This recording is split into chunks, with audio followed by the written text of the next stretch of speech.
तो विद्यार्थी मित्रों આપણે અહીંયા હેલો આલ્કેન અને હેલો એરિન સંયોજનમાં આગળના લેક્ચરની અંદર તમે કેન્દ્રાનુરાગી વિસ્થાપન પ્રક્રિયા એટલે આપણે હેલો આલ્કેન સંયોજનની પ્રક્રિયા જોઈ હતી। એમાં તમારે હતું કે કેન્દ્રાનુરાગી વિસ્થાપન પ્રક્રિયા, બીજી હતી વિલોપન સાથેની પ્રક્રિયા અને ત્રીજી હતી ધાતુ સાથેની પ્રક્રિયા। કેન્દ્રાનુરાગી વિસ્થાપન પ્રક્રિયામાં આપણે SN1 અને SN2 પણ જોયું હતું અને કેન્દ્રાનુરાગી વિસ્થાપન પ્રક્રિયાનો અવકાશમાં દૃષ્ટિકોણ એ કેન્દ્રાનુરાગી વિસ્થાપન પ્રક્રિયાની અંદર નથી આવતો, પણ અલગથી તમને કેન્દ્રાનુરાગી વિસ્થાપન પ્રક્રિયાનો અવકાશ દૃષ્ટિકોણ તમને સમજાયો હતો કે અવકાશ રસાયણ દૃષ્ટિકોણની અંદર જે અવકાશમાં રહેલા પરમાણુની ગોઠવણી કેવી રીતે હોય, તો પોલારીમીટર નામનું સાધન કોને કહેવાય, બરાબર। પછી ડ્રેગસ્ટોન અને લીવો શું હતું, તો એ બધું આપણે આગળના લેક્ચરમાં જોયું હતું। હવે એના પછીની આપણે હેલો આલ્કેન સંયોજનોની બીજી પ્રક્રિયા છે, બીજું એને કહેવામાં આવે છે વિલોપનની પ્રક્રિયા અને ત્રીજી તમારે આવશે ધાતુ સાથેની પ્રક્રિયા।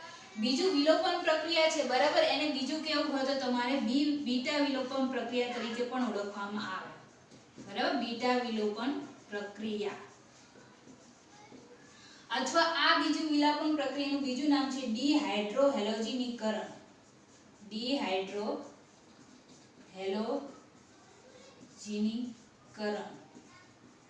પ્રક્રિયા, બરાબર। એટલે એક જ પ્રક્રિયાના ત્રણ નામ છે, વિલોપન પ્રક્રિયા પૂછાય અથવા બીટા વિલોપન પ્રક્રિયા પૂછાય અથવા ડિહાઇડ્રોહેલોજનીકરણ પ્રક્રિયા, ત્રણમાંથી ગમે તે રીતે પ્રશ્ન પૂછાઈ શકે। પહેલા તો વિલોપન એટલે શું થઈ જવું, તો વિલોપન એટલે દૂર થવું, બરાબર, અને ડિહાઇડ્રોહેલોજનીકરણ, ડિહાઇડ્રો એટલે હાઇડ્રોજન પણ દૂર થવો અને હેલોજનીકરણ એટલે હેલોજન પણ દૂર થવો, બરાબર। તો એક જ રિએક્શનની અંદર તમારે હાઇડ્રોજન પણ દૂર થાય અને હેલોજન પણ દૂર થાય તો એને ડિહાઇડ્રોહેલોજનીકરણની પ્રક્રિયા તરીકે ઓળખવામાં આવે। હવે પહેલા તો આલ્ફા કાર્બન અને બીટા કાર્બન કોને કહેવાય, તો દાખલા તરીકે હેલોજન ધરાવતો કાર્બન, દાખલા તરીકે આ CH, એની જોડે દાખલા તરીકે મેં આ એક ઉદાહરણ લીધેલું છે, આ CH3, આપણે એની ચાર સંયોજકતા પૂરી કરી, અહીંયા CH2 અને આ આવશે CH2। તો હેલોજન ધરાવતો કાર્બન એને કહેવામાં આવશે આલ્ફા કાર્બન। આ કયો કાર્બન આવશે, તો કે આલ્ફા કાર્બન। આલ્ફા કાર્બન પછીનો જે કાર્બન હોય એને કયો કાર્બન કહેવામાં આવે, તો કે બીટા કાર્બન તરીકે ઓળખવામાં આવે અને બીટા પછીનો જે કાર્બન હોય એને કયા કાર્બન તરીકે ઓળખવામાં આવે, તો ગેમા તરીકે ઓળખવામાં આવે। હવે હેલોજન ધરાવતો કાર્બન એ આલ્ફા કાર્બન, એટલે આલ્ફા કાર્બન પરનો હાઇડ્રોજન એટલે આલ્ફા હાઇડ્રોજન। આલ્ફા કાર્બનની બાજુમાં આલ્ફા કાર્બનની જોડે જે બીજો કાર્બન હોય એને બીટા કાર્બન કહેવાય અને એ બીટા કાર્બન ઉપર જે હાઇડ્રોજન હોય એને બીટા હાઇડ્રોજન કહેવાય। બીટા કાર્બનની બાજુમાં જે બીજો કાર્બન હોય એને ગેમા કાર્બન તરીકે ઓળખવામાં આવે અને ગેમા કાર્બન ઉપર જે હાઇડ્રોજન હોય એને ગેમા હાઇડ્રોજન તરીકે ઓળખવામાં આવે, બરાબર। તો આલ્ફા, બીટા અને ગેમા કાર્બન કોને કહેવાય એના વિશે મેં તમને સમજાવ્યું। હવે આપણે ઉદાહરણ તરીકે જોઈએ કે તમારે વિલોપન પ્રક્રિયા કરવાની છે, તો વિલોપન પ્રક્રિયાની અંદર તમારે હેલો આલ્કેનની બીટા વિલોપન પ્રક્રિયા છે, તો હેલો આલ્કેનની જે બીટા વિલોપન પ્રક્રિયા છે, બરાબર, તો એની અંદર હેલો આલ્કેન તરીકે દાખલા તરીકે આપણે એક એક્ઝામ્પલ લઈએ, આ કાર્બન અને CH, બરાબર। હેલોજન ધરાવતો કાર્બન એટલે આવશે આલ્ફા કાર્બન અને હેલોજન આલ્ફા કાર્બનની બાજુમાં આવશે આ બીટા કાર્બન, બરાબર। એની તમારે કોની સાથે પ્રક્રિયા કરવાની છે, તો આલ્કોહોલીય KOH, બરાબર, આલ્કોહોલીય KOH। આલ્કોહોલિક KOH એટલે કે પોટેશિયમ હાઇડ્રોક્સાઇડને આલ્કોહોલના દ્રાવણમાં ડુબાડવાનું, બરાબર, પોટેશિયમ હાઇડ્રોક્સાઇડનું આલ્કોહોલની અંદર દ્રાવણ બનાવવામાં આવે, એની તમારે હેલો આલ્કેન સાથે પ્રક્રિયા કરવાની। આ કોણ છે, હેલો આલ્કેન। હેલો આલ્કેન સાથે આપણે પ્રક્રિયા કરીએ ત્યારે આલ્કોહોલની અંદર જે બેઝ તરીકે વર્તે છે, બેઝ તરીકે કયો આવશે, OH-, બરાબર, બેઝ તરીકે કયો આવશે આમાં, OH-। હવે દાખલા તરીકે જો એકલો KOH આપેલો હોય તો એ કેન્દ્રાનુરાગી પ્રક્રિયક તરીકે વર્તે અને તમને આલ્કોહોલીય KOH આપેલું હોય તો એમાં જે OH- આવશે બેઝ તરીકે વર્તે અને આલ્કોહોલની અંદર જ્યારે KOH હોય તો એમાં જે બેઝ હોય, બરાબર, એ બેઝ કેવો હશે, તો ભારે હશે, એટલે એ પ્રોટોન હોય તો પ્રોટોનને પોતાની તરફ શું કરશે, ખેંચી લેશે, બરાબર, એટલે OH-। એની સાથે જ્યારે તમે એટલે હેલો આલ્કેનને જ્યારે પોટેશિયમ હાઇડ્રોક્સાઇડના દ્રાવણ સાથે જ્યારે એને ગરમ કરવામાં આવે ત્યારે એમાંથી તમારે અહીંયા આ દાખલા તરીકે અહીંયા હાઇડ્રોજન આવેલા હોય તો આલ્ફા કાર્બન ઉપરથી હેલોજન દૂર થશે અને બીટા કાર્બન ઉપરથી હાઇડ્રોજન દૂર થઈ જશે, બરાબર. એટલે અહીંથી હેલોજન, એટલે અહીંથી હાઇડ્રોજન અને અહીંથી શું આવશે હેલોજન. હાઇડ્રોજન અહીંથી H અને OH એમ કરીને શું દૂર થઈ જશે તો કે H2O, બરાબર. એટલે અહીંયા દાખલા તરીકે હું અહીંયા OH- છે, બરાબર. હું અહીંયા બેઝ તરીકે લઉં છું, અહીંયા B તરીકે મેં લીધેલો છે, બરાબર. OH- આ શું બતાવ્યું છે બેઝ તરીકે મેં લીધેલો છે, બરાબર. આ તો તમને ખબર છે બીટા કાર્બન છે, તો બીટા કાર્બન ઉપરથી અને અહીંનો હાઇડ્રોજન, એટલે દાખલા તરીકે આ HH, બરાબર. આ રીતે અહીંયા દાખલા તરીકે આ H અને અહીંયા આ H, બરાબર. આ કયો કાર્બન? Alpha carbon. આ કયો કાર્બન આવશે તો બીટા કાર્બન. તો બીટા કાર્બન ઉપર બીટા કાર્બન અને આપણે બીટા કાર્બન ઉપરથી હાઇડ્રોજન, એટલે આ હાઇડ્રોજન અથવા હાઇડ્રોજન કોઈ બી હાઇડ્રોજન લઈ શકો તો EH અને આ B એટલે શું બેઝ. બેઝ એટલે દાખલા તરીકે OH- એમ કરીને અહીંથી શું દૂર થઈ જશે તો BH, બરાબર. B એટલે બેઝ તરીકે એટલે OH- પ્લસ અહીંથી શું આલ્ફા કાર્બન ઉપરથી શું દૂર થશે તો કે હેલોજન દૂર થાય. હેલોજન અને K એમ કરીને શું દૂર થઈ જશે KCl, એટલે અહીંયા દાખલા તરીકે X- હું લખું છું, બરાબર. અને આ બંને વચ્ચે કયો બોન્ડ આવી જશે તો કે ડબલ બોન્ડ આવશે, કારણ કે એક હાઇડ્રોજન અહીંથી જતો એટલે અહીંયા શું આવશે કાર્બન કાર્બન વચ્ચે શું આવી જશે ડબલ બોન્ડ, બરાબર. આ રીતે, એટલે આ રીતે એની અંદર થાય. એટલે અહીંયા રહેશે તમારે CH2, બરાબર. હું આવી રીતે ના લખું તો અહીંયા લખો CH2 અને અહીંયા પણ શું આવશે તો કે CH2, બરાબર. એટલે કે ઇથીન બને, બરાબર.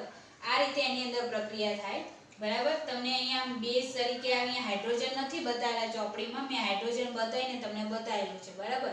આ રીતે થાય. હવે દાખલા તરીકે હું તમને એક એક્ઝામ્પલ આપું તો દાખલા તરીકે CH3CH2Br, બરાબર. આને કહેવામાં આવે શું કહેવામાં આવશે તો CH3CH2Br, બરાબર. એનું એક્ઝામ્પલ આપણે લીધેલું છે. તો એને તમારે આલ્કોહોલીય પોટેશિયમ હાઇડ્રોક્સાઇડના દ્રાવણમાં પ્રક્રિયા કરવામાં આવે. આલ્કોહોલીય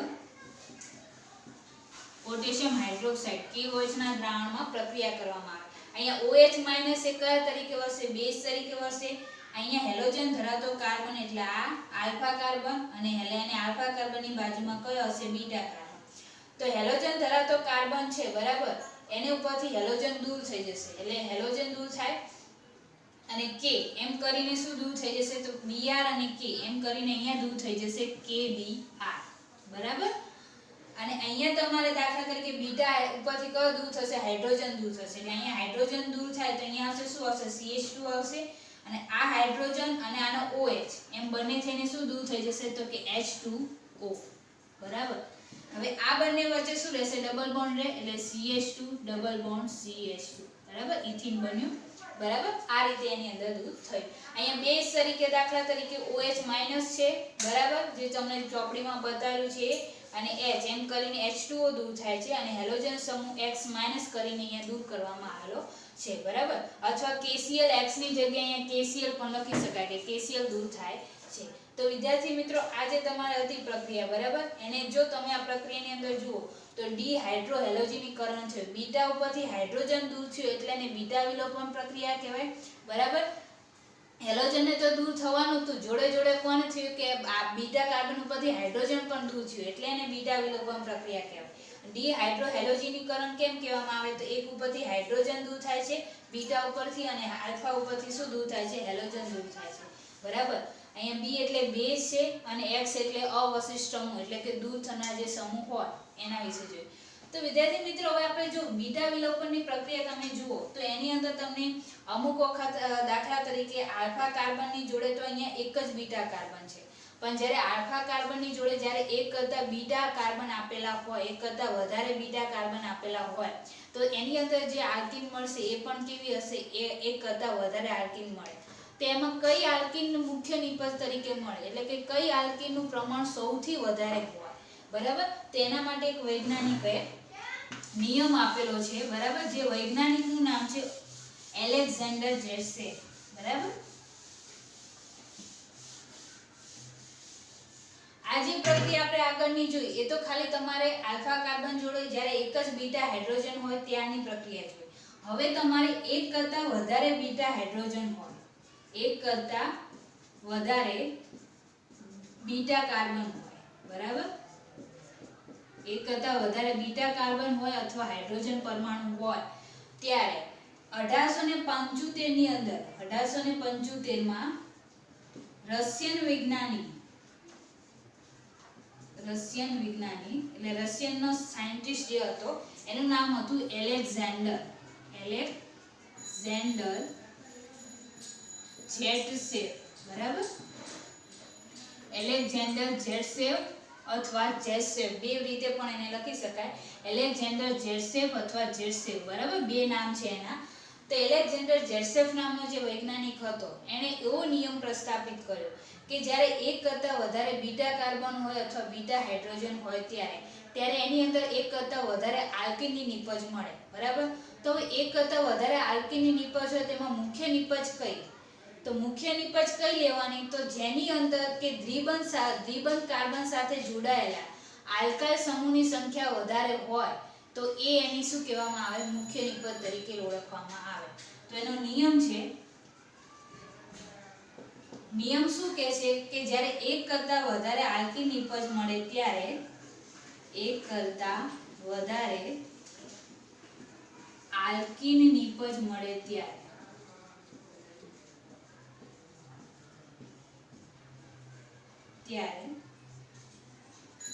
દ્વિબંધ કાર્બન સાથે જોડાયેલા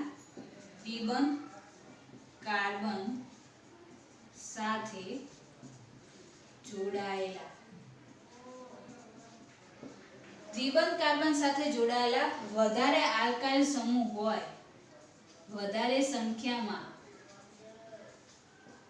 આલ્કાઇલ સમૂહ જોડાયેલા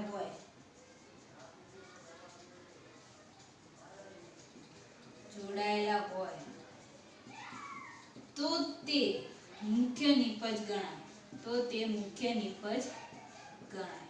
બરાબર. દાખલા તરીકે હું એક એક્ઝામ્પલ લઉં 2-bromopentane, બરાબર. 2-bromopentane એટલે પેન્ટેન એટલે કાર્બન કેટલા આવશે? 5 આવશે, 1 2 3 4 અને 5. બીજા ઉપર કયો સમૂહ? તો Br સમૂહ, બરાબર. આનું નામ આવશે 2-bromopentane, બરાબર. હું અહીં સંયોજકતા એની પૂરી કરી દઉં છું. અહીંયા કેટલા આવશે? CH3, અહીંયા CH2, અહીંયા CH2, અહીંયા આવશે CH અને અહીંયા આવી જશે CH3, બરાબર.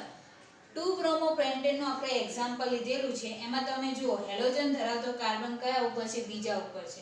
તો હેલોજન ધરાવતો કાર્બન એટલે કે આલ્ફા કાર્બન, અને આ આલ્ફા કાર્બનની બાજુમાં આ પણ બીટા કાર્બન આવશે અને આ પણ બીટા કાર્બન આવશે, બરાબર.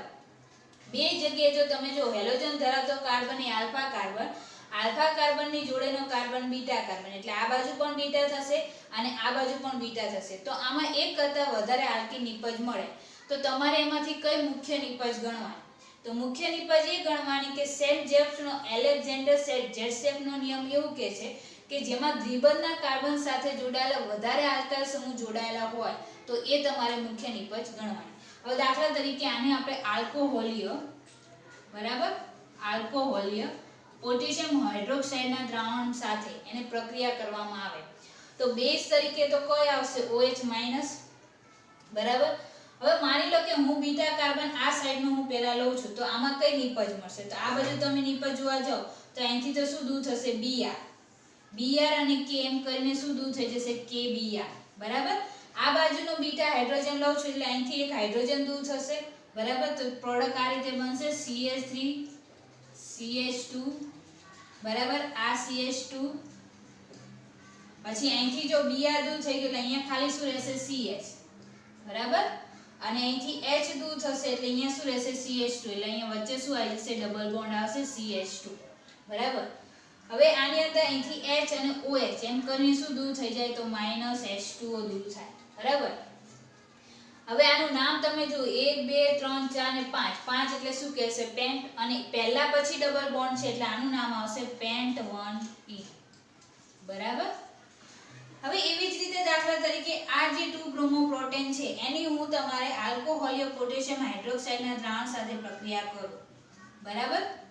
પણ એમાં આ બાજુનો આપણે beta beta hydrogen beta carbon લઈએ તો આ બાજુનું બીટા કાર્બન લેશો તો અહીંથી તો તમારે શું થશે Br દૂર થશે એટલે K અને Br એમ કરીને શું દૂર થઈ જશે KBr અને આ બીટા કાર્બન ઉપરથી કયો દૂર થશે હાઇડ્રોજન દૂર થશે એટલે અહીંયા ખાલી શું રહેશે CH અને OH અને H કરીને શું દૂર થઈ જશે H2O તો આ નિપજ આ રીતે બને CH3 CH2 અહીંથી શું થયું દૂર થઈ ગયું એક હાઇડ્રોજન દૂર થઈ ગયું એટલે અહીંયા CH પછી શું આવશે ડબલ બોન્ડ અને અહીંયા CH ઉપરથી કયો દૂર થયું Br દૂર થઈ ગયું એટલે અહીંયા ખાલી શું રહેશે CH બરાબર અને CH3 M ના M તો આનું નામ તમે જુઓ તો નામ શું આવશે 1 2 3 4 5 5 એટલે તો શું કહેવાય પેન્ટ કહેવાય કયા પછી ડબલ બોન્ડ છે તો બીજા પછી બીજા ઉપર ડબલ બોન્ડ એટલે પેન્ટુઇન બરાબર હવે આની અંદર આમાં પેન્ટુઇન 81% મળશે અને આ પેન્ટવનિન 190% મળશે એટલે સેન્ટ જે જેડ શેપ ની પ્રોડક્ટ કઈ આવશે તો આને કેવું હોય તો જેડ શેપ પ્રોડક્ટ તરીકે પણ ઓળખવામાં આવે છે બરાબર જેડ શેપ નિપજ એલેક્ઝાન્ડર જેડ શેપ નિપજ બરાબર જેડ શેપ અથવા જેડ શેપ બરાબર જેડ શેપ આવે અથવા જેડ શેપ બરાબર બે એવી રીતે નિપજ અને આ જે ઓછી નિપજ મળે ને એને કહેવામાં આવે હોફમેન નિપજ આ ધ્યાન રાખજો ઓછા પ્રમાણમાં જે મળશે એ હોફમેન નિપજ મળે હવે આને મેં સેટજેસ નિપજ કેમ કહેવામાં આવે કારણ કે જેટસેવ નામના જે વૈજ્ઞાનિકે હતો એને એવો નિયમ આપેલો હતો કે જ્યારે એક કરતા વધારે આલ્કીન નિપજ મળે જો તમને બે નિપજ મળે જો બે બીટા કાર્બન હોય તો તમને બે નિપજ મળે છે એક પેન્ટ1 ઇન મળી અને બીજી કઈ મળી પેન્ટ2 ઇન મળી તો બે નિપજ મળી તો એક કરતા વધારે જ્યારે આલ્કીન નિપજ મળે તેમાં દ્વિબંધ કાર્બન સાથે જોડાયેલા વધારે સંખ્યામાં આલ્કાઇલ સમૂહ હોય તો તે મુખ્ય નિપજ ગણાય આમાં દાખલા તરીકે દ્વિબંધ આ બંનેની વચ્ચે છે તો આ બંનેની વચ્ચે છે તો તમે એમાં જુઓ આ બંને કાર્બનની વચ્ચે ડબલ બોન્ડ છે એટલે દ્વિબંધ છે તો એમાં એક CH3 એક આલ્કાઇલ સમૂહ આ મળે છે અને બીજો આલ્કાઇલ સમૂહ કયો મળે છે તો આ મળે છે C2H5 એટલે આની અંદર આલ્કાઇલ સમૂહ તમને કેટલા મળ્યા બે મળ્યા આની અંદર આ બંને કાર્બન વચ્ચે દ્વિબંધ છે બરાબર તો આ બંને કાર્બન વચ્ચે આ એક જ તમે જુઓ તો એક જ તમને આલ્કાઇલ સમૂહ મળે છે બરાબર આખી એક જ આલ્કાઇલ સમૂહ મળશે બરાબર કાર્બન 3 અને હાઇડ્રોજન કેટલા 7 તો આ એક જ આલ્કાઇલ નિપજ મળી આમાં કેટલી મળી બે આલ્કાઇલ નિપજ મળી ને ઓલામાં કેટલી મળી એક જ આલ્કાઇલ નિપજ એટલે આ નિપજ કઈ નિપજ કહેવામાં આવે મુખ્ય નિપજ એટલે મુખ્ય નિપજ એટલે કઈ કહેવાય જેડસેવ નિપજ અને ઓલી કઈ ઓછી મળશે કારણ એને નિપજ કઈ કહેવાય હોફમેન નિપજ તરીકે ઓળખવામાં આવે તો વિદ્યાર્થી મિત્રો આ જે વિલોપન પ્રક્રિયા હતી બરાબર જેડસેવ નિપજ કોને કહેવાય અથવા જેડસેવ નિપજ કોને કહેવાય બરાબર તો એનો નિયમ યાદ રાખવાનો કે જ્યારે એક કરતા વધારે આલ્કીન નિપજ મળે તો એમાં જેમાં દ્વિબંધના કાર્બન સાથે જોડાયેલા વધારે સંખ્યામાં આલ્કાઇલ સમૂહ જોડાયેલા હોય તો એને જેડસેવ નિપજ તરીકે ઓળખવામાં આવે અને એ મુખ્ય નિપજ તરીકે ઓળખવામાં આવે એટલે જ્યારે મુખ્ય નિપજ મળે ત્યારે એની અંદર એનું પ્રમાણ કેવું હોય સૌથી વધારે હોય એટલે વધારે પ્રમાણમાં મળે બરાબર હવે એના પછી આપણે આગળ જોઈએ કે એક પ્રવૃત્તિ તમને એની અંદર આપેલી છે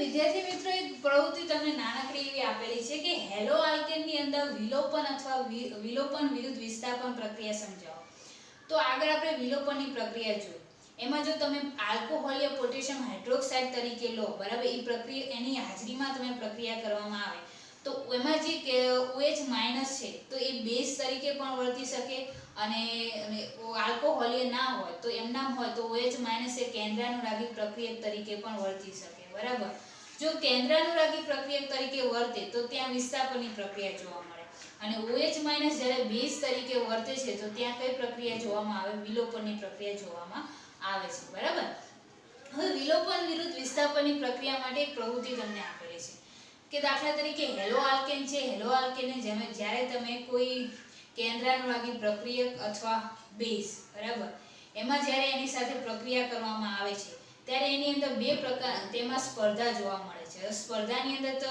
એવું કે અમુક પ્રક્રિયક હોય, બરાબર, એ સરળતાથી ઝડપી પ્રક્રિયા બને એ જ રસ્તો અપનાવે, બરાબર.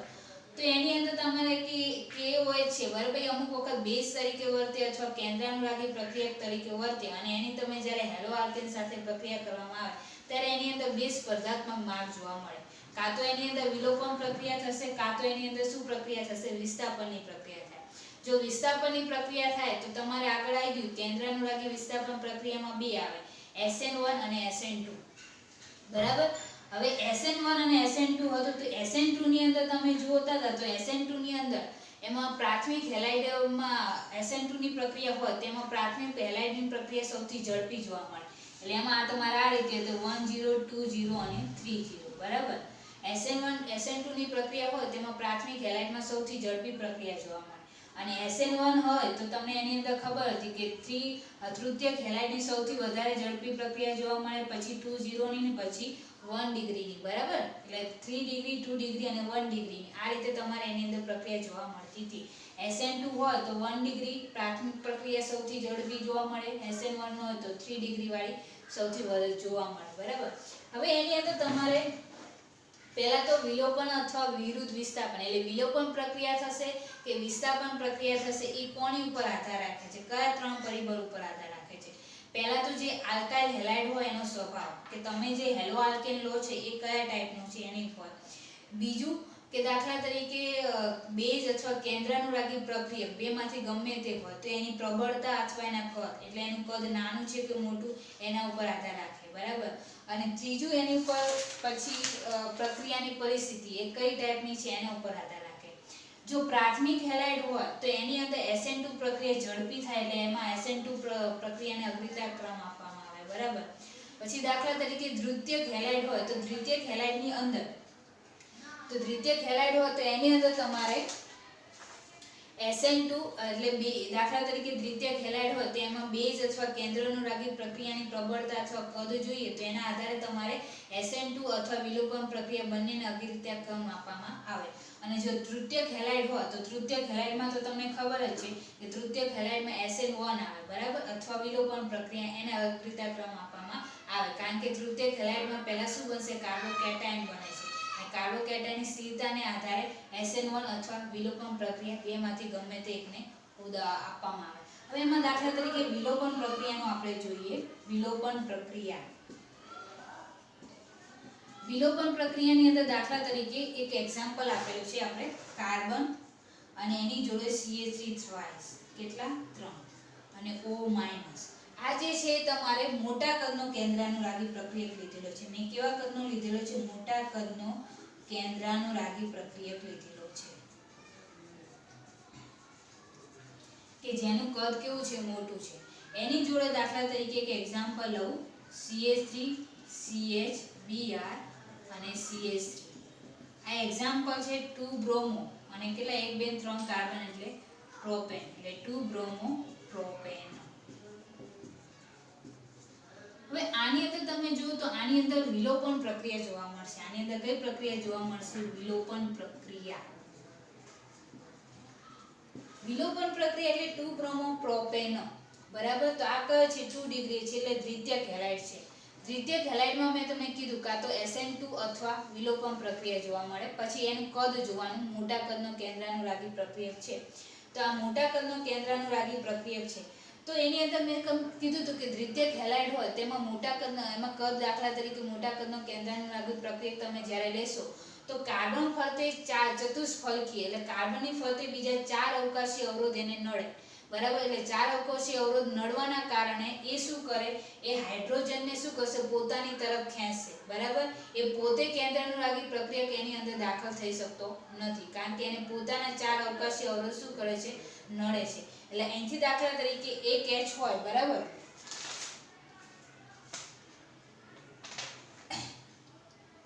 એટલે આની અંદર તમારે દાખલા તરીકે આલ્કીન નિપજ મળશે તો આલ્કીન નિપજ મળશે તો દાખલા તરીકે આ OH- છે કેન્દ્રાનુરાગી પ્રક્રિયક એ મોટા કદનો છે મોટા કદનો હોવાથી આ તમારે CH3CH3Br આનો જે 2 બ્રોમો પ્રોપેન છે તે પ્રોપનની ફરતે દાખલા તરીકે આ કાર્બન જોડે એક હાઇડ્રોજન છે, આ કાર્બન જોડે બીજો કાર્બન, એની જોડે બીજા 3 હાઇડ્રોજન, અને આ કાર્બન જોડે આ કાર્બન એની જોડે બીજા 3 હાઇડ્રોજન, એટલે એનો અવકાશી અવરોધ નડે તો એના કારણે આ મોટા કદનું કેન્દ્રાભિમુખ પ્રક્રિયક હોય તો એ અંદર દાખલ ના થઈ શકે એટલે એ શું કરશે, H ને શું કરશે, પોતાની તરફ ખેંચશે, એટલે આમાંથી એક H અહીંયા નીકળી જશે અને એ પોતાની તરફ ખેંચી લેશે.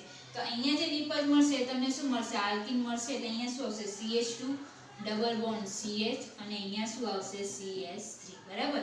અને આ જે હેલોજન સમૂહ છે, બરાબર, એ હેલોજન સમૂહ ત્યાંથી શું થઈ જશે, દૂર થઈ જશે, બરાબર, અવશેષ તરીકે સમૂહ તરીકે દૂર થઈ જાય. એટલે આમાં SN2 પ્રક્રિયા જોવા મળી અથવા વિલોપન પ્રક્રિયા પણ જોવા મળી, કારણ કે SN2 પ્રક્રિયામાં ખબર છે કે એક બાજુથી દાખલ થાય તો બીજી બાજુથી Br શું થઈ જશે, દૂર થઈ જાય, પણ આમાં OH અહીંયા દાખલ નહીં થઈ શકતો એટલે હાઇડ્રોજનને પોતાની તરફ ખેંચી લે છે અને હેલોજન સમૂહ ત્યાંથી શું થઈ જશે, દૂર થઈ ગયું, બરાબર.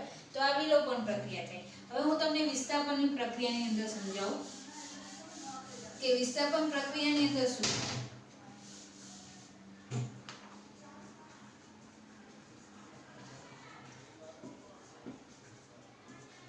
તો વિસ્થાપન પ્રક્રિયા હોય તો એમાં દાખલા તરીકે તૃતીયક હેલાઇડ હોય તો તૃતીયક હેલાઇડની અંદર કઈ પ્રક્રિયા જોવા મળશે, SN1 પ્રક્રિયા જોવા મળે અથવા વિસ્થાપન પ્રક્રિયા. કેમ? કારણ કે તૃતીયક હેલાઇડની અંદર જે કાર્બોકેટાયન બનશે, કારણ કે એ બે તબક્કામાં તમને ખબર હોય તો થતી હતી, પહેલા એમાં કાર્બોકેટાયન બને અને પછી એની અંદર તમારે હેલોજન કેન્દ્રાનુરાગી પ્રક્રિયક એની સાથે શું કરશે, અટેચ થશે, બરાબર.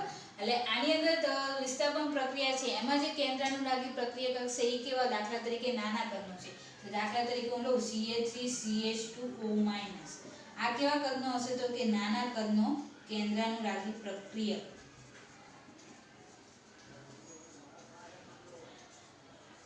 એની દાખલા તરીકે આપણે હમણાં જે હતો એ CH3 CH અને CH3, બરાબર, Br 2 બ્રોમો પ્રોપેન, આની સાથે મેં પ્રક્રિયા કરી, બરાબર. તો એમાં તમને કઈ પ્રક્રિયા જોવા મળી, વિસ્થાપન પ્રક્રિયા, બરાબર, અને કઈ આવશે, SN1 પ્રક્રિયા, બરાબર. હવે આની અંદર તમને ખબર છે વિસ્થાપન પ્રક્રિયા અને SN1 પ્રક્રિયા એટલે પહેલા શું બનશે, કાર્બોકેટાયન બનશે, બરાબર. હવે આની અંદર જે નાના કદનો કેન્દ્રાનુરાગી પ્રક્રિયક છે તો એ સરળતાથી આ જે 2 બ્રોમો પ્રોપેન છે, બરાબર, આનું કદ નાનું હોવાથી એટલે આ જે કાર્બોકેટાયન છે કાર્બોકેટાયન ઉપર સરળતાથી અટેચ દૂર થઈ જશે અને સરળતાથી એની ઉપર અટેચ થઈ શકશે ને અહીંથી Br શું થઈ જશે, દૂર થઈ જશે, બરાબર. આ રીતે બને CH3CH, બરાબર. આ આખું ક્યાં દાખલ થશે, અહીંયા અટેચ થશે, એટલે અહીંયા શું હશે, OCH2CH3 અને અહીંથી આ શું થઈ જશે, દૂર થઈ જશે, બરાબર, અને CH3.